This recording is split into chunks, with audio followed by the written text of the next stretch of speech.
interessante acerca dos aspectos neuropsicomotores, ou melhor dizendo, dos fatores neuropsicomotores. E aí eu já te questiono, você faz ideia quais são eles?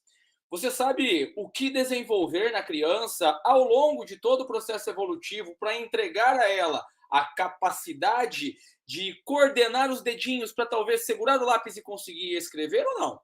Você sabe o que é que nós deveríamos endossar ao longo de todo este processo ou não? Então, partindo deste princípio, o meu objetivo com você hoje é tratar justamente do aspecto da micromotricidade. Eu já vou chegar nele. No entanto, o que seria isto? A base da micromotricidade, ela advém de uma evolução da nossa espécie. Dentro dos aspectos neuropsicomotores, nós temos algumas hierarquias que devemos seguir. Então, eu tenho sim que considerar um processo estrutural, desenvolvimentista, e eu poderia, para discutir contigo, até voltar lá para os primórdios, pensar quando os seres humanos, a nossa espécie, conseguiu alcançar a fase bípede. A partir da fase bípede, todo o mecanismo começa a se desenvolver por meio da exploração do ambiente e do meio que eles estavam. É claro que dentro desta evolução, uma vez que tínhamos movimentos grosseiros, rústicos, a sobrevivência não era lá tão facilitada assim. Então, naquela época, começou a se desenvolver, por exemplo, a confecção de alguns instrumentos, de algumas ferramentas, para me auxiliar, por exemplo, na caça, para me auxiliar na sobrevivência e, consequentemente, destas ferramentas mais simplificadas para aquele período, nós passamos a explorar melhor o meio em que estávamos, a sociedade se desenvolveu, as cidades se desenvolveram, a tecnologia se desenvolveu e todo o processo até chegarmos, talvez, na escrita. E a partir daqui poderíamos avançar para o desenvolvimento da linguagem falada, da capacidade de verbalização. Então, daqui para frente, nós poderíamos pensar em memórias. Então, percebe-se que nós temos uma evolução que, para cada novo campo de estabilização que eu preciso, eu tenho que ter criado ou desenvolvido uma base anterior. Eu tenho que pensar em um alicerce de forma antecipada.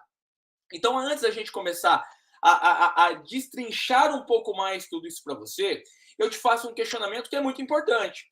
Você faz ideia do que é psicomotricidade? Ou melhor dizendo, você faz ideia do que é neuropsicomotricidade? Você já ouviu este termo? Eu percebi aqui no chat que temos alunos, ex-alunos, que já sabem qual é a resposta para isso, porque eu já disse em outros momentos. No entanto, você que está a primeira vez aqui, você faz ideia do que isso quer dizer ou não? Para quem colocou que micromotricidade está vinculada a movimento de pinça, está corretíssimo, está perfeito. É justamente isto. Só que a coordenação motora fina vai além do movimento de pinça. E isto está correto, mas eu preciso ampliar um pouco essa base de discussão. E para isso começamos justamente justificando essa variável. O campo psicomotor, ele depende desta integralidade entre o meu sistema neurológico, o meu sistema psíquico, para com os movimentos corporais. Então eu posso te apresentar isso de uma maneira bem simples. Tudo que está associado ao campo cognitivo, a minha capacidade de receber os estímulos, de analisar os processos nas minhas memórias e de executarmos as ações, seria um aspecto da cognição humana. Também poderia associar isto à motricidade, ao movimento corporal, o ato motor que é confrontado com o fator cronológico, o ato motor que está totalmente correlacionado com a idade do aprendiz. Isto importa. Ah, Wesley, mas eu sempre ouvi dizer que se eu ficar preso somente ao fator cronológico, eu tenho forte tendência de errar. Tá correto? Eu tenho que considerar o fator cronológico para observar, para avaliar, para pensar nas intervenções iniciais, mas ficar preso única e exclusivamente a essa variável nos levaria certamente ao erro, pensando em atividades inadequadamente, pensando em regras inadequadamente. Isso não me ajudaria com toda a sua eficácia. Eu poderia também debater lá naquele aspecto da psique humana os meus medos, a minha ansiedade, a minha insegurança, a minha irritabilidade, tudo aquilo que é primitivo, tudo aquilo que de alguma maneira pode me afetar, tudo aquilo que de alguma forma poderia prejudicar ou potencializar uma ação. Então, isso é campo psicomotor. É olhar para a base neurológica, olhar para a base motora e olhar também para esta base da primitividade dos seres humanos. Só que essa tal psicomotricidade, ela virou uma graduação. Então, nós precisamos falar agora de neuropsicomotricidade. Tá, mas qual é a diferença principal? Nós apenas ampliamos a nossa linha de debate e discussão. Olha o meu slide ali. Você está percebendo que está escrito neuropsicomotricidade? Para tudo que você me questionar, para tudo que eu te apresentar, eu necessito ter uma leitura do funcionamento neuronal. Eu preciso vir aqui para este sistema nervoso e tentar compreender se ele está funcionando bem, se ele não está funcionando tão bem assim, se existe aqui uma incapacidade de processamento, qual seria o motivo. Então eu vou tentar buscar tudo e mais um pouco para este contexto neurológico, tá certo? Então a neuropsicomotricidade vai tentar entregar a você todas as respostas e justificativas sob a ótica neurológica. E quando falamos disto, eu poderia levar o debate para neurologia de maneira geral, falando de neuroanatomia. Poderia falar com você de neurofisiologia. Vamos falar dos impulsos nervosos, das sinapses, da estruturação do sistema neurológico, de como que esse mesmo sistema neurológico começa a se desenvolver com 3 semanas de gestação, como é que ele está pronto com 6 meses de gestação, o que acontece entre todo o período pré-natal, no momento do parto, no momento do pós-parto, que pudesse, de alguma maneira, trazer um amplo desenvolvimento e que seja um desenvolvimento efetivo, eficiente, para linkarmos tudo isso com as aprendizagens possíveis. Isso é um primeiro viés neurológico, mas ali também está neurobiologia. Eu posso falar de poda sináptica, eu posso falar de maturação neurológica, ou seja, capacidade de criar comunicação nervosa e de selecionar, capacidade de deixar o meu sistema neuronal mais veloz para processar as informações de maneira muito mais intensa e rápida. Poderíamos falar de hereditariedade, poderíamos falar de síndromes, transtornos e tantas outras situações. Então, isto cabe discussão sobre a base neurológica. Da mesma maneira, o campo motor está vinculado a movimento. E para a gente trabalhar a base motriz, eu sempre coloco um ponto. Músculo é nada mais, nada menos do que um operário. O meu músculo, ele não pensa, ele não planeja, ele não memoriza. Meu músculo não aprende nada. O meu músculo, ele recebe ordem do meu sistema neurológico para executar o movimento. Pegue a garrafa de água. Pegou a garrafa de água. Pegue a caneta. Pegou a caneta. Simples assim. Ah, Wesley, mas o movimento da criança é muito ruim. A criança está executando o movimento de forma inadequada. Então, calma lá. Ela faz esse movimento de forma imprecisa porque o processo evolutivo dela, desenvolvimentista dela, até mesmo de campo neurológico, ainda não se completou minimamente. Esta é uma primeira base de discussão. Ou eu que trabalhei mal? Ou sou eu quem não gerou os estímulos adequados e necessários para este aprendiz? Então, os meus movimentos corporais, que serão confrontados com o fator cronológico da criança, com a idade, motricidade. Posso separar ato motriz e idade. Esta base motora nada mais é do que um reprodutor de movimentos. Então, se o movimento é ruim, a base neurológica está instável. Ou porque eu não aprendi bem, ou porque não está funcionando direito. Tá? Meu movimento foi perfeito, meu movimento foi maravilhoso. Então, isso me mostra que a base neurológica está organizando situações perfeitamente, que estão me levando ao êxito, estão me propondo vantagens. E, por fim, a base desta psique humana, dos medos, da ansiedade. É claro que se eu tiver com algum problema familiar, se eu tiver com alguma inconsistência emocional neste momento, a minha comunicação a você vai ficar ruim. Eu vou esquecer o que eu tenho que falar, eu vou ter bloqueios de memória, eu vou ter lapsos de memória, eu vou ter confusão nas minhas argumentações. Então, a minha base emocional tem poder de bloquear a minha base racional. E aqui vem um último ponto. Emoção vem antes de razão sempre. Primeiro ponto de intervenção, antes da micromotricidade ou de qualquer outro fator psicomotor, de qualquer prática, é estabeleça o vínculo emocional, ganhe confiança, gere um momento de regulagem emocional para aquela pessoa, para aquele indivíduo, para o teu aprendiz. Estabilizou ele emocionalmente? Por quanto tempo, Wesley? Normalmente, de 3 a 6 minutos, nós conseguimos implementar estratégias para gerar esta base de estabilização. A partir daí, ele abriu o cérebro para você, ó, meu cérebro está aqui, prof, pode trabalhar como você quiser, pode criar como você quiser novos conhecimentos. Isto é neuropsicomotricidade. Simplesmente uma correlação entre neurologia, motricidade e afetividade, e bases emocionais, toda esta situação da psique humana. Combinado? Então, partindo deste princípio, partindo destes pressupostos, para eu sair dessa colocação, Laura, que colocou ali no chat, vocês podem ir falando comigo no chat, na medida do possível aqui eu vou respondendo vocês já em tempo real. Como que eu estabilizo alguém emocionalmente? Depende muito daquilo que eu descubro da pessoa.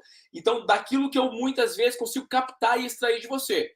Você que é adulto aí do outro lado, eu teria que, antes de mais nada, escutá-lo. Para entender quais são os seus desejos, para eu entender quais são as suas prioridades, para que eu tenha informações, para que eu possa pensar em métricas de te motivar. Tá? Isso eu estou falando com um adulto. Com a criança, muitas vezes, eu preciso começar na regulagem emocional, me regulando emocionalmente. Eu sei que tem hora que dá vontade de dar aquela torcidinha no pescoço, sabe? Aquela esganadinha, mas a gente não pode fazer. Então, você, antes de mais nada, vai respirar fundo e vai se controlar emocionalmente, para que a criança espelhe o teu comportamento, para que ela espelhe a tua ação. E isto da teoria do espelhamento, dos neurônios espelhos, está muito associado à neuropsicomotricidade e toda a sua empregabilidade nas crianças neurodivergentes. Mas essa é uma outra situação. Mas eu disse a você que eu tenho que me regular, vou respirar fundo para me regular. O trabalho respiratório, o trabalho fonoarticulatório, me auxilia muito neste relaxamento, nesta condição de autocontrole. Então, promova trabalhos de respiração. Permita que o trabalho seja desenvolvido com combinados, com regras objetivas pré-estabelecidas. Você regula uma criança fornecendo a ela rotina. Então, trabalhe com planners, com cronogramas de atividades, principalmente cronogramas que ela está vendo uma imagem. Porque se eu sei o que vem depois, automaticamente eu fico mais tranquilo. Logo depois de mim vem uma outra conversa sensacional para identificarmos possíveis dificuldades de aprendizagens. Acabei de falar isso para você. Você já sabe qual é a próxima conversa que você vai ter. Automaticamente você já está mais tranquilo. Olha, eu já sei do que vão falar no próximo momento. Isso tudo vai me ajudando na regulagem. E claro que você vai fragmentar as regras de acordo com a idade desses aprendizes. Beleza? Agora vamos pensar da seguinte maneira. Tenho diferença entre psicomotricidade e neuropsicomotricidade?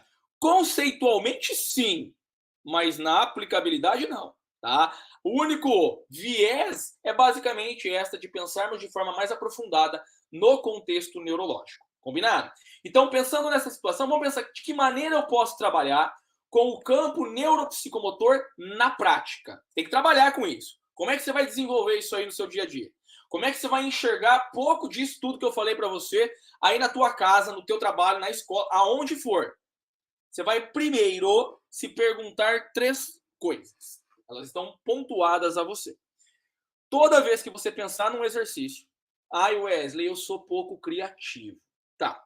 Se você é pouco criativo, você tem a Rema Neuroeducação para te ajudar, você tem outros bancos de dados na internet que vão te auxiliar a pensar em um exercício criativo. Se eu tenho limitações ou bloqueios de criatividade, você tem muita facilidade atualmente de buscar uma atividade que seja da hora, uma atividade que seja legal. A pergunta é, essa atividade cabe para este público? Ela vai alcançar o objetivo que você estava tentando desenvolver? Wesley, eu não sei se essa atividade vai funcionar com o público que eu trabalho. Como que eu vou ter 100% de certeza? 100% de certeza a gente nunca vai ter.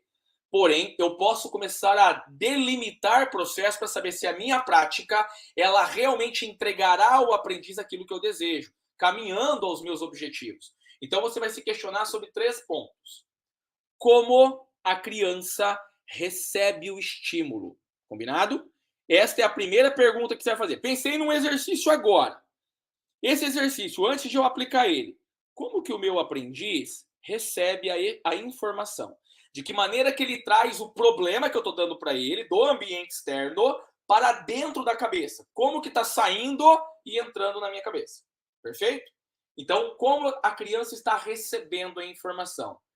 Honestamente, você vai trabalhar primordialmente com os órgãos dos sentidos. Você vai trabalhar com os canais sensoriais. Você vai trabalhar com visão, com audição, com a base sinestésica. Aqui você vai colocar tato, base gustativa, base olfativa. É assim que nós captamos a informação do meio externo para o meio interno. Então, como é que a criança está recebendo essa informação? De que maneira ela está trazendo para dentro? Pelos órgãos sensoriais. E a tua pergunta é, como o aprendiz recebe? Este recebimento pode ser ruim? Isso pode ser desagradável? Então vai lá. Você encontrou uma criança que apresenta uma condição sensorial um tanto desorganizada. Então, talvez a condição tátil ela possa ser de baixa intensidade para aquela criança.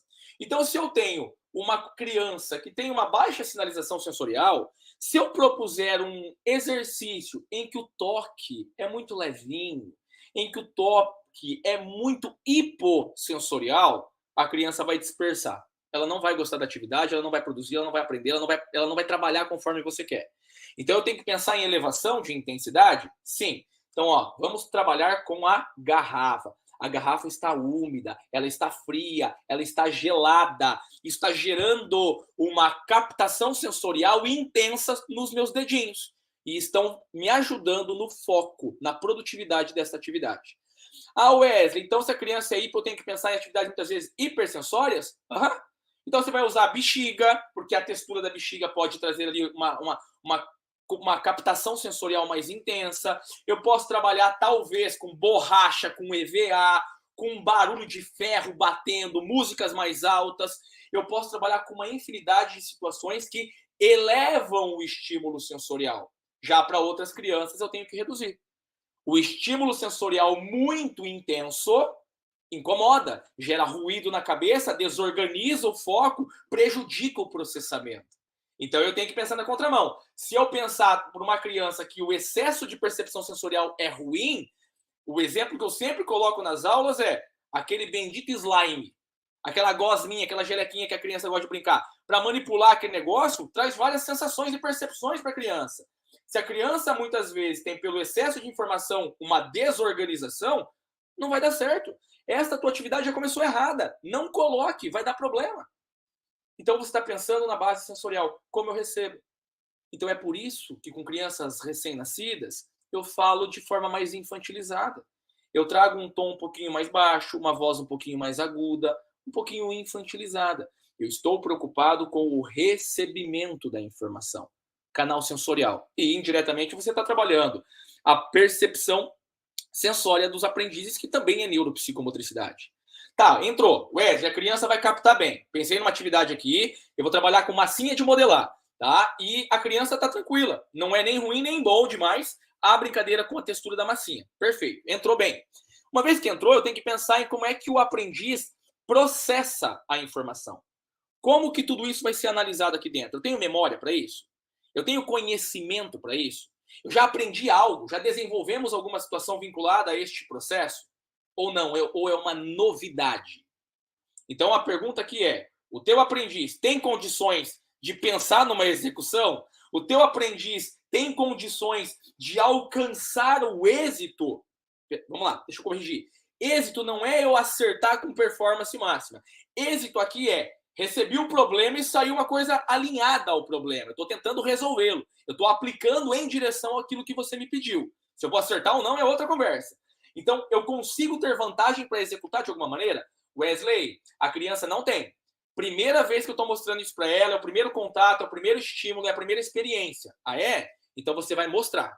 A criança precisa do comando visual, até para ativar neurônio espelho. Então a criança precisa dessa visualização. Então, você, por mais que verbalmente você pudesse explicar, você vai explicar a ela, demonstrando como é que é para ser feito. Wesley, não, eu já trabalhei isso com ela semana passada, então já não é novidade. Ah, não é novidade? Da hora, então. Então, ela tem base de informação para encontrar soluções. Próximo nível, como que ela executa? Ela recebeu bem o estímulo, o problema, ela chegou a conclusões na cabeça e na memória dela, só falta uma coisa, tem que aplicar. E agora, como é que eu termino? Eu tenho que escrever? Eu tenho que jogar? Eu tenho que lançar? De que maneira eu concluo tudo isso? De que maneira que tudo isso é finalizado? Ah, Wesley, a criança finaliza tendo que colocar a mão na areia. Pera, mas daí a gente voltou lá para o princípio. O colocar a mão na areia não pode ser agoniante? Não pode trazer nojinho para a criança? Não pode, de alguma forma, desorganizá-la emocionalmente? Não poderia instabilizá-la de alguma forma? Ah, aquela criança lá que é disléxica. Eu coloquei ela para ler em voz alta um texto comprido ainda. Ela vai ficar ela vai ter uma trava, um bloqueio para esta execução.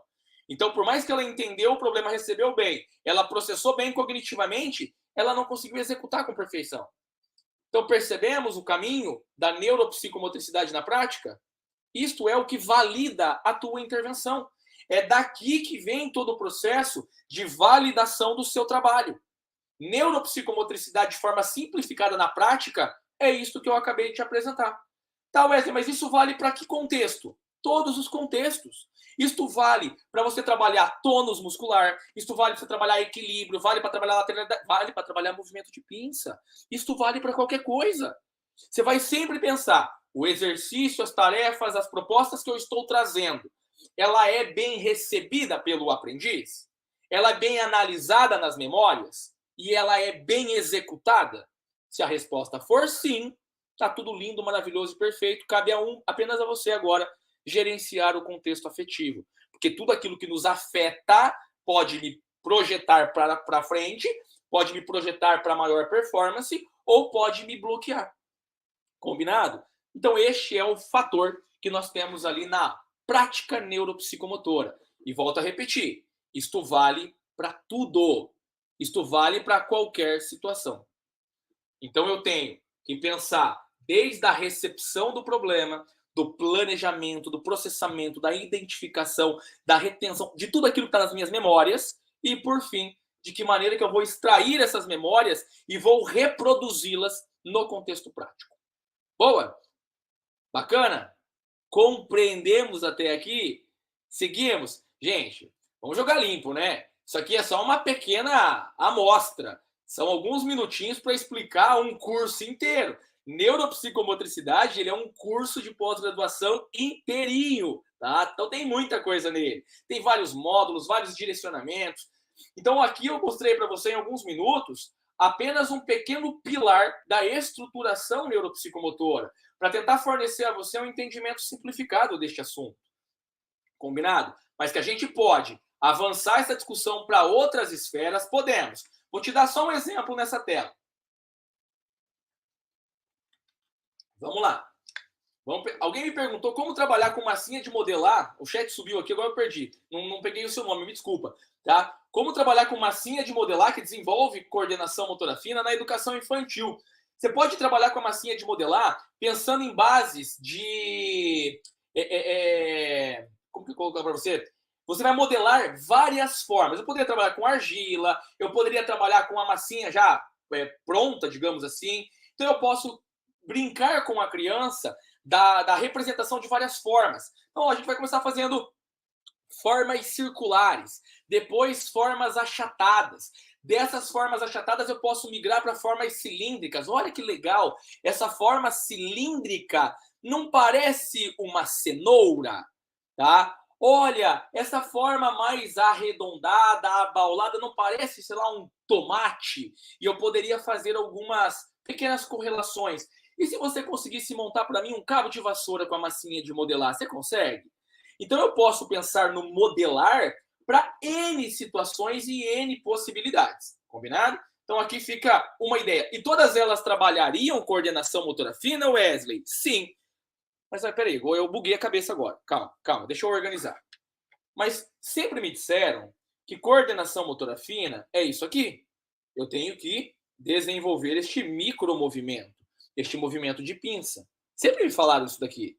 E na massinha de modelar, muitas vezes, eu faço isso aqui ó, com ela, para trabalhar com esta proposta de pensar em formatos. Tá, mas isso não é coordenação motora fina, Wesley? Quem que te disse que não? Quem que falou que não? Então eu estou bagunçando a tua cabeça agora. Isso daqui é coordenação motora fina. Perfeito. Isso aqui também é. Ó. Até aqui, consenso. Beleza? Tô sem nenhuma aqui. Vamos lá. Isso aqui, ó. Isso aqui. Olha lá. Grosseiro, correto? Mas não está envolvendo contração dos músculos dos meus dedos contra base de coordenação motora fina. Isso aqui, ó. Grampeador. Coordenação motora fina.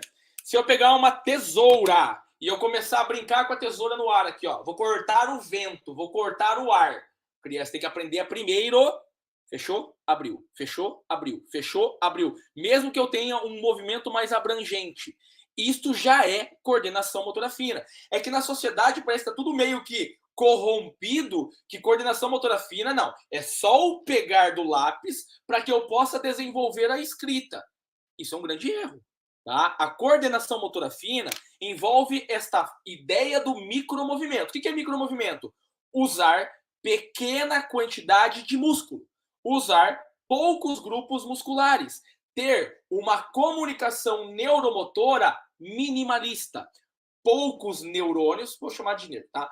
Poucas terminações nervosas, poucos nervos para poucos músculos. Isso é coordenação motora fina. Combinado? Tá, e o que é macromotricidade? Macromotricidade são muitos músculos envolvidos no processo, muita informação neurológica no processo. Então, tudo aquilo que é grandioso demais, tudo aquilo que envolve o recrutamento de muitas áreas motoras no mesmo processo, como correr, pular, jogar bola, lançar a bola, tudo isso seria coordenação motora ampla. Lá, ó. Macromotricidade, ó, movimentando um montão de músculos. Micromotricidade. Só que na evolução da espécie, nós seguimos aí, para quem já estudou base desenvolvimentista, uma premissa básica.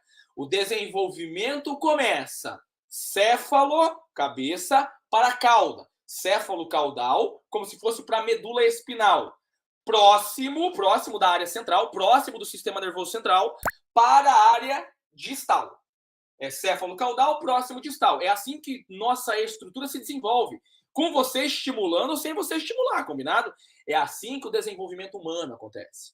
Ah, Wesley, dá problema eu começar a trabalhar muito com o celular para criança, por exemplo, e eu vou desenvolver primeiro coordenação motora fina na criança, porque a escola boa é a escola que alfabetiza cedo. Ai, que meu filho já está escrevendo com 3 anos com uma precisão. Menina do céu, estamos arrasando já. Meu filho é espetacular, porque ele escreve bem. Ele pula, ele vira cambalhota, ele consegue correr coordenadamente. Ah, não, mas isso aí não vai trazer a ele um futuro brilhante. Ah, é? Então se prepara para o problema da pré-adolescência e principalmente para o problema na adolescência. Toda vez que eu inverto um processo, quando isto vem antes disso, vai dar problema. Você está fadado a um problema futuro. Isso gera desorganização do funcionamento neurológico. Isso gera fadiga neurológica. Isso gera instabilidade de processamento direcionado. Automaticamente eu vou ter uma criança que está com um pezinho em alguma dificuldade de aprendizagem. E aí? Você vai esperar mais 2 anos ou não? Então veja bem, eu não perguntei para ninguém, tá? Eu não perguntei para ninguém.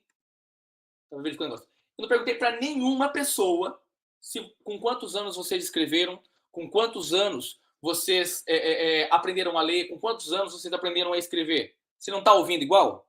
Você não está acompanhando a linha de raciocínio da mesma maneira?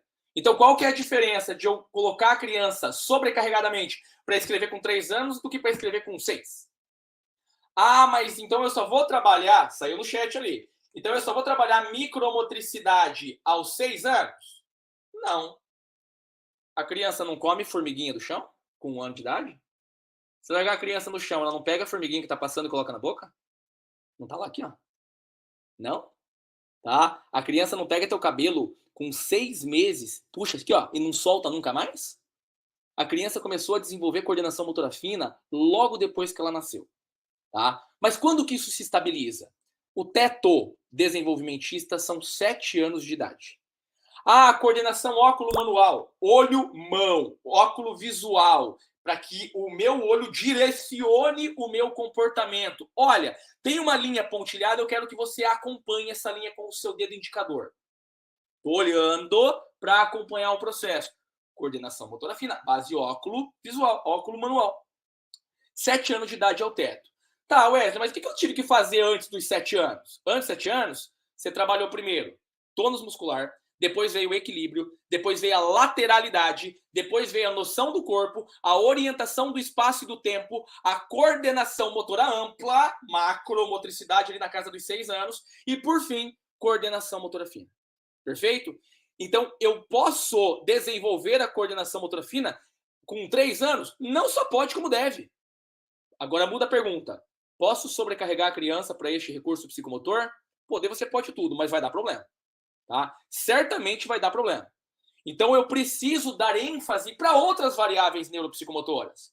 Então, quando eu estou naquela transição da educação infantil para o ensino fundamental, eu não só começo a sobrecarregar a criança para a escrita, não entram ali a condição mais pesada do estilo de letra, por exemplo. Olha, agora a gente vai começar a trabalhar com letra cursiva, não é mais só caixa alta. Você vai ampliar o recurso por volta dessa faixa etária. Não quer dizer que você já não trabalhou isso anteriormente. O que eu estou pedindo é que você não sobrecarregue este recurso antes. Mas então eu trabalho ele como? Por meio do lúdico, por meio das brincadeiras. Vocês colocaram aqui, eu vou trabalhar com massinha de modelar, eu vou trabalhar com pintura, eu vou trabalhar com N processos. Acabei de tirar aqui da mesa e coloquei na sala. Tinha um monte de folha pintada aqui do meu filho. Tá? Todo dia ele vem da escola, 5 anos. Todo dia ele vem da escola com pelo menos 3 folhas, com algum tipo de desenho pintado, rabiscado. E olha como melhorou a pintura. Tá pintando entre a linha agora, bonitinho. Tá conseguindo não passar tanto já da linha do desenho que a professora colocou. Que legal, né? Tem 5. Ela não estabilizou a base psicomotora dele ainda. A estabilização vem aos 7 anos. Crianças neurodivergentes podem atrasar até 9 anos. O meu filho é TEL, ele tem 9 anos e não consegue escrever ainda, ele não segura a caneta.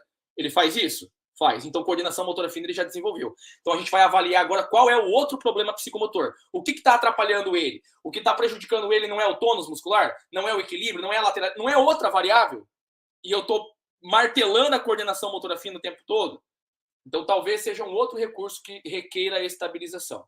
Tá? Parece que tudo é problema na motricidade fina. Pessoal, o que eu estou colocando a você aqui é que antes da coordenação motora fina aos 7, eu tenho outros 6 fatores psicomotores que devem estabilizar. Se eles apresentarem falhas, lacunas, a coordenação motora fina não vai se desenvolver adequadamente. É este ponto que eu quero trazer a você. Combinado? Então você vai pensar assim: o desenvolvimento neuropsicomotor, ele respeita uma hierarquia neurofuncional. Basicamente é desenvolvimento do sistema neurológico para o sistema motor. Bom, e quanto mais eu coordenar esses 2 campos, esses 2 sistemas, muito melhor vai ser para o desenvolvimento infantil. Então começa com a macromotricidade. Lembra lá? O ser humano, lá nos primórdios, ganharam uma fase bípede e começaram a explorar a natureza. Depois veio a micromotricidade para que eu pudesse produzir as ferramentas de caça, até chegar na confecção de uma caneta para eu colocar e transcrever códigos de linguagem para um papel. Depois disso vem a oromotricidade na evolução da espécie. Depois que eu já estava caçando, veio o desenvolvimento desta comunicação oral e gestual lá nos primórdios. E aí agora, para os tempos quase que modernos, tá? Nós chegamos ali à grafomotricidade. Lá na pós-graduação, vocês vão ter um componente curricular só para trabalhar com isso. Vocês vão fazer uma pasta só sobre isso. Vocês vão ter um trabalho gigantesco só sobre grafomotricidade. Então tem um volume gigantesco de informações sobre isso. E por fim, eu tenho que correlacionar tudo isso com eu e você agora. Olha lá, a gente é capaz de criar, de reter informação, de transmitir e utilizar o conhecimento das mais diferentes formas.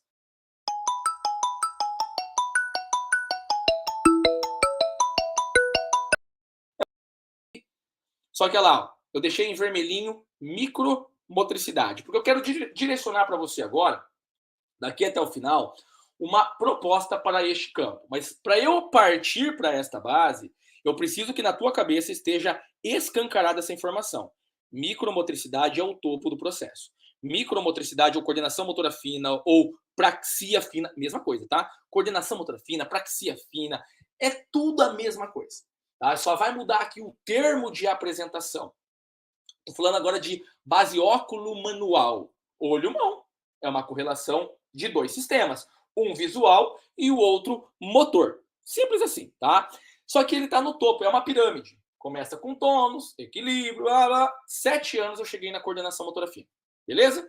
Chegando na coordenação motora fina, por que aos 7? Porque antes eu estabilizei todo o processo, eu criei um bom alicerce, eu desenvolvi as melhores variáveis que eu poderia, e agora a criança está pronta para escrever no papel. Mas a criança tem uma letra feia, meu Deus do céu. É? A escrita, além da coordenação motora fina, ela depende de uma ótima base motriz generalizada, que envolve tonicidade. Se eu não tiver base tônica adequada, eu vou marcar 15 folhas para baixo. Se eu tenho, por exemplo, um equilíbrio ruim, como é que eu apoio a caneta em cima do papel? Se a minha orientação de espaço-tempo é péssima, como é que eu desenho as letras entre 2 linhas com o mesmo tamanho, com a mesma projeção de velocidade da esquerda para a direita, lateralidade? Ou seja, Para que eu escreva bem lá na frente, eu preciso de um fator de alicerce anterior. Beleza? Então tá, superada esta informação, agora a gente avança, tá? Então agora o que a gente pode fazer aí neste campo da micromotricidade e da coordenação motora fina? O que fazer e por que fazer? Porque a base da coordenação motora fina, ela me proporcionará, obviamente, a capacidade de escrever lá na frente, a capacidade de utilizar o celular, a capacidade de digitar aqui no computador, a capacidade de cozinhar, a capacidade de fazer qualquer coisa. A micromotricidade é o que nos traz essa capacidade de precisão para tudo que nós fazemos. É claro que aqui a gente olha muito para este mecanismo, né, que justifica-se por meio da alfabetização, mas não é só para isso. A micromotricidade está vinculado a tudo. Tenta fazer qualquer exercício sem usar as tuas mãos. Mão, nem que grosseiro mesmo. Tenta usar aqui, ó, do teu braço. Vou tentar pegar a garrafa de água. Olha lá, vou abrir lá. Como é que abre? Não abre, tá? Não tem como, olha lá, ó. Então não é só para escrever. A coordenação motora fina é para tudo que você quiser fazer. Mas aqui, neste campo educacional, normalmente a gente volta o nosso esforço maior para esta proposta. Então você vai começar desenvolvendo a coordenação motora fina, como eu disse a você, de maneira indireta. Eu só vou concluir esse processo lá com 7 anos. Está lá na frente.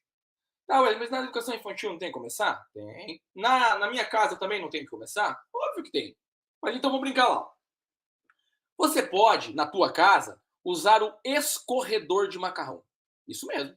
Você pode pegar o escorredor de macarrão, pega o espaguete, claro que sem cozinhá-lo, né, durinho ainda, e aí você vai colocar a criança para brincar com tudo isso, ela vai comer alguns desses espaguetes e outros ela vai tentar enfiar nos determinados buraquinhos deste escorredor. Pronto. Você está trabalhando com atividade de óculo manual, óculo visual óculo visual não dá, né? Óculo motor, óculo manual, tá? Você está basicamente promovendo com toda a rigidez e resistência neuromotora da criança um trabalho de coordenação motora fina. Ela tem que acertar? Não, ela tem que apenas brincar. Ah, mas na escola tem que ser mais pedagógico. Ah, é? Então tá bom. Então aí você vai pegar uma caixa de sapato, vai pegar EVA e vai separar algumas formas geométricas. Ali, ó, círculo, quadrado e triângulo. Percebeu que tem várias cores diferentes. Você pode pegar palitinho de churrasco, só corta, por exemplo, aquela pontinha que ela é perigosa, pode furar a criança, e você vai colar a mesma forma geométrica, com as mesmas cores, ali nesse palitinho de churrasco. A criança vai fazer o quê? Primeira ideia, ela tem que conseguir colocar o palitinho de churrasco no buraquinho que você fez na caixa de sapato. Ah, Wesley, e depois? A criança está crescendo, está se desenvolvendo. Pareamento. Pareamento de forma geométrica. Depois, pareamento de forma geométrica com cores. Pronto, você acabou de criar uma atividade de coordenação motora fina. Wesley, eu posso ser mais criativo? Pode. Vamos pegar uma garrafinha assim de água, fazer vários furinhos aqui, por segurança da criança, com o palitinho para machucar. Então aí você vai pegar um monte de canudinho de suco, de refrigerante, de água, e a criança vai ter que pegar o canudinho e vai colocar nos buraquinhos que já estão pré-estabelecidos na garrafinha de água. Aí você vai desenhar um focinho aqui na boquinha, na tampinha, e você acabou de confeccionar um porco-espinho. Isso é um trabalho de coordenação motora fina. Tranquilo? Fácil, né? Ah, e poderia trabalhar com pega-vareta? Claro que pode. Dependendo da idade da criança. Tem que sempre me preocupar. A criança tem condições de executar uma resposta assertiva para aquilo que eu estou pedindo? Lembra lá? Como eu recebo, como eu analiso e como eu executo. Senão eu tenho uma atividade maravilhosa que não é adequada para a faixa etária da criança, então eu perdi uma atividade à toa, porque aquilo não vai trazer ali um grande rendimento, ou pelo menos um direcionamento magnífico do jeito que nós poderíamos ter. Uma atividade que eu adoro é essa que você está vendo aqui. Deixei duas na mesma tela, porque elas têm a mesma essência. Primeiro eu vou para aquele jogo pedagógico que você tem que comprar. Ali é um jogo que você tem que ir a uma casa pedagógica, a um streaming, a um site para você adquirir. Não são muito baratos. Mas esse jogo das cores, ele tem pinos, que tem duas cores, ó. Estão vendo? E eu tenho uma plataforma que tem cores específicas. A ideia do jogo é fazer com que todos os pinos estejam colocados nessa plataforma. Só que vai ter uma hora que eu vou ter pino de uma determinada cor, mas eu não vou ter base para ela. Então, eu vou entrar no processo de estratégia e estruturação, de uma análise cognitiva. Peraí, não está tendo lugar para pôr esse pino, mas vem cá. E se eu trocar este pino para esta base, eu libero uma outra cor que eu coloco lá. Eu tenho um jogo de encaixe para que todos esses pinos sejam preenchidos de certa maneira de forma adequada. Ah, mas eu não tenho condição de comprar esse jogo, Wesley. Então, vamos pensar numa adaptação? Vamos. Você vai pegar papelão, vai pegar garrafas de diferentes tamanhos, vai cortar a biqueira aqui, ó, e vai colar nesse papelão, da maneira que você julgar melhor. E aqui, basicamente, na representação estão cores e tamanhos diferentes. Qual que é a primeira ideia? Para a criança, apenas conseguir tampar a garrafinha. Se acertou a cor ou não, com mais dificuldade ou menos, tanto faz. Depois você vai parear também. A criança vai ter que parear a cor com a determinada boquinha da garrafa. Depois, você vai avançar. Você vai colocar, por exemplo, um animal dentro da tampinha da garrafa. Tem uma representação de um animal. Então, a criança abriu a tampinha aqui, tirou a tampinha. Tem um leão. Aí ela vai falar, leão. Depois, ela vai imitar um leão. Ou tem o desenho de um bonequinho, com uma posição lá qualquer. A criança viu a imagem que está representada e vai imitar essa imagem com o seu próprio corpo. Poderia pensar numa base maior para brincar de jogo da memória. Ah, igual das cartinhas no chão? Igual das cartinhas no chão, mas você pode usar a tampinha da garrafa. Você pode criar vários processos acerca deste exemplo, acerca desta representação. Alguém me falou de caixinha do ovo aí no chat, tá? Também não peguei o nome, me desculpa, tá? Mas alguém colocou ali uma caixinha de ovo.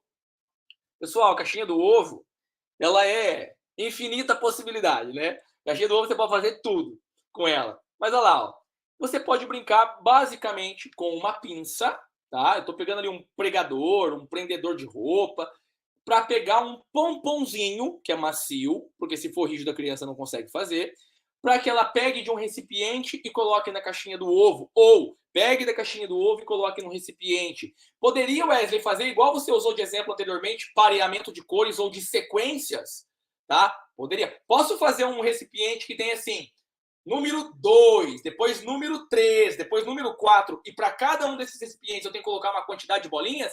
Pode, então vai lá, ó. 2 bolinhas no primeiro recipiente, 3 bolinhas no segundo, 4 bolinhas, claro que pode.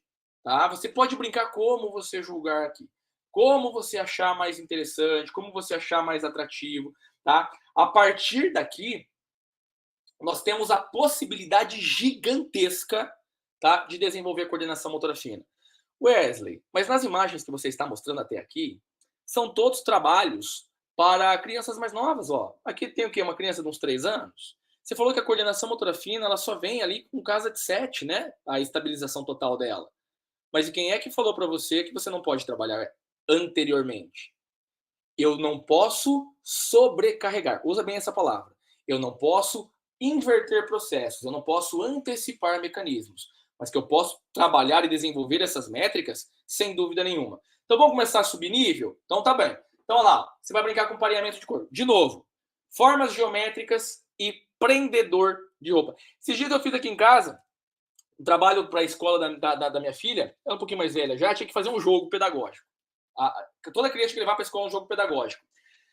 Nós montamos aqui em casa uma caixa de sapato. Eu fiz como se fosse um pebolim. Sabe o pebolim? Fizemos um pebolim. Palitinho de churrasco, a gente furou aquela caixa para ser as bases de movimentação. E com o prendedor de roupa, nós fizemos os jogadores. Aí cortamos lá 2 gols e tudo mais. Ela foi pintando, ela foi cortando. O jogo pedagógico foi para a escola e não voltou. O jogo foi e não voltou, tá? Porque daí eles iam usar agora no segundo semestre. Mas, veja bem, nós fizemos para minha filha que é mais velha. O meu filho mais novo ficou enlouquecido com aquilo. Ele gosta de futebol, mas olha o movimento. Palitinho de churrasco aqui, ó, para movimentar o jogador e conseguir fazer a bolinha ir e vir. Coordenação motora fina, tá? Claro que ali eu desenvolvo a orientação de espaço e outras variáveis. Mas, novamente, tem prendedor, gente. Custa R$1 isso no supermercado. Tá? Você pode fazer um punhado de coisa lá, ó. Pareando base numérica, pareando forma geométrica. Olha, eu tenho 3 formas geométricas aqui, vamos com essas formas geométricas criar um sorvete. Então a criança vai pensar, o cone, o sorvete, só que eu tenho que pegar tudo com o pregador, ou que fosse com o meu dedinho, ó, coordenação motora fina. Valeria igual, tá? Então as formas geométricas e a base de coloração, elas chamam muito a atenção da criança. Só um recurso aqui. O desenvolvimento da forma geométrica pela representação e pelo entendimento do que é aquilo é muito melhor desenvolvido, é muito melhor recebido pela criança a partir dos 4 anos de idade. Antes disso, ela fica um tanto perdida, ela fica um tanto desorganizada, tá bem? Uma outra atividade que eu vou jogar limpo com vocês. Gente, eu não lembro como é que brinca de cama de gato. Lembra que quando a gente era criança nós brincávamos muito disso? Eu não lembro, tá? Eu não lembro como é que faz para tirar, para soltar, eu não lembro. Mas cama de gato, essa imagem que você está vendo aí, nada mais é do que um trabalho de coordenação motora fina, além de toda a estratégia empregada no processo. Poderia pensar em atividades de amarrador de cabelo, gente. Ali, ó, vou pegar com um dedo, amarrador de cabelo, coloca num pino maior, num pino menor, com maior tensão, com menor... Ah, mas tem tensão? Eu tenho um amarrador de cabelo que é mais duro do que o outro. Tonicidade vinculada. Você está trabalhando a resistência muscular da ponta dos dedos, para que eu controle força, para na hora de eu escrever coordenadamente, eu não deixe minha mão muito bobinha e também não deixe ela muito pesada, muito dura, a ponto de limitar o processo, tá? Então, o amarrador de cabelo seria aí uma outra situação, seria uma outra possibilidade. Poderia brincar, esse eu gosto, hein? De verdade, com fita crepe, tá? Quem tem criança pequena em casa, já teve criança pequena em casa, tenho certeza que para esse momento atual, você foi em algum lugar, você comprou, por exemplo, aquelas tampinhas de tomada para o bebezinho não colocar a mão ali na tomada e tomar choque, não é mesmo? Não colocar nada lá e tomar choque. E aí você colocou aquelas tampinhas, ela durou ali por umas 2 semanas talvez, e aí você percebeu que o abençoado do bebezinho ia lá engatinhando e ficava assim, ó, na tampinha. Aí ele aprendeu a tirar. Aí você é mais esperto do que a criança. Você foi lá e colocou um durex em cima da tampinha para, vou te enganar, você não vai conseguir nunca mais tirar essa tampinha daí. Aí a criança visualizou o bendito do durex, aquela fita transparente, e lá foi ela, ó, no durex, ó, para arrancar. Coordenação motora fina, gente. Tudo que tem uma mínima base de desenvolver o recrutamento dos músculos da sua mão, você já está trabalhando com esta essência coordenativa, com essa essência da base da coordenação motora fina. Tudo isto entrega ao aprendiz um desenvolvimento magnífico. Tudo isto entrega ao aprendiz situações perfeitas, maravilhosas. Lembra lá, Wesley, eu estou ali trabalhando com a fita crepe na criança de 1 ano e meio. Legal, bacana. Mas eu não deveria estar preocupado com tônus muscular? Claro que sim. Mas o que me impede de criar um exercício com tônus que está pareado com a coordenação motora fina? A coordenação motora fina não tem que ser seu foco principal. Não tem que ser o seu objetivo maior. Este é o recurso que eu estou trazendo para você. Tá? Então, a partir daqui, o que mais você pode fazer lá? Vamos lá, vamos pensar em alguns exemplos aqui gerais, para a gente fechar. Eu poderia trabalhar com a massinha de modelar, eu poderia trabalhar com barro, com argila. Eu mostrei para vocês agora há pouco o grampeador. Eu poderia trabalhar com folhear os livros, não poderia? Tá? Eu poderia trabalhar com folhear livros na hora de ler, por exemplo. Poderia brincar de ioiô. Wesley, posso brincar com aqueles martelinhos infantis? Com brincar de parafusar, de rosquear, por exemplo, como se fossem ferramentas? Sem dúvida nenhuma eu poderia fazer isso, tá? Claro que eu poderia. Eu posso trabalhar então com aquelas estratégias tradicionais de rasgar papel? Sim. Como que eu posso fazer isso? Rasga papel livremente, como quiser, só fazer bagunça, tá? Depois que você rasgou, fez uma bagunça, não fez? Vou ter que pegar e jogar no lixo. O pegar a bagunça já é coordenação motora fina. Então eu posso pensar agora em rasgar papéis maiores em pequenas tirinhas, pedaços cada vez menores. Agora, olha, além do rasgar papel livremente, eu coloquei um direcionamento. Eu coloquei para você agora um ponto específico, tem uma regra, um objetivo maior para ser desenvolvido. É igual, por exemplo, a gente brincar com a tesoura. Tesoura primeiro no ar, igual eu falei. Depois, eu vou começar a cortar papel com a tesoura livremente. Depois, em tiras menores. Depois, seguindo linhas pontilhadas ou contornando desenhos pré-estabelecidos. Legal. Agora, vamos pegar esses recortes e vamos colar os recortes? Então tá, mesma regra. Colar livremente primeiro, a criança está aprendendo. Deixa ela colar de qualquer jeito, se ela acertar o colar, tá maravilhoso já. Ela tem objetivos mais que serão alcançados futuramente. Logo na sequência, você vai estabelecer, só pode colar nesta área pré-determinada. Agora, você vai colar só sobre a linha, só sobre determinada situação. Agora, você vai fazer um recorte na diagonal e vai colar na diagonal. Você vai projetando mecanismos de N formas. E quem poderia colocar aqui ainda mais? Poderia colocar aquela ideia do perfurar cartões, pensar em alinhavo. Nossa, o alinhava é bom, né? Deixa alinhar, pregar botões. Né? No passado a gente fazia muito, né? Então poderíamos pensar em contornar ou seguir linhas tracejadas com o dedo, com o giz, com canetinha, linhas paralelas, circulando, fazendo zigue-zague. A gente pode pensar em pinturas generalizadas e, por que não, brincar de dobraduras. Tudo isso me auxiliaria de N maneiras. Tudo isso me proporia um trabalho de estimulação neuropsicomotora para a coordenação motora fina de maneira integralizada. E vejam que eu mostrei a você toda uma base evolutiva desde a infância para a coordenação motora fina. Só que nós só temos o trabalho de coordenação motora fina sendo estabelecido aos 7 anos de idade. E a partir disso, mas você não falou, a partir disto é aprimoramento. A partir disto é performance. A partir disto é um desenho cada vez mais qualificado sobre uma determinada variável. Simples, não é mesmo? Só que ele requer um conhecimento bastante amplo. E é isso que a gente encontra lá na pós-graduação, pessoal. Na nossa pós de neuropsicomotricidade, né, professor? Até uma moça colocou assim, Adriano Esteves.